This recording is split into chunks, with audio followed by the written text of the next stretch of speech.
If anybody likes a plant or a tree, I make sure he takes it from my place. I am Anukraman Singh. We are at the Bhagwanpura Homestead. The homestay is based on the concept of permaculture and homesteading. Any leaf which falls does not go outside my house. It is composted here. We have underground compost bins also.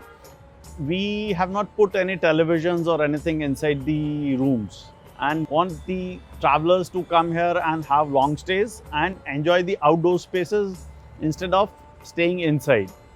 I also love to cook. We have our own recipes of laddus, pickles, food dishes.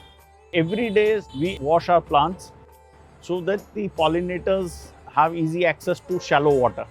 Some birds also drink from the leaves.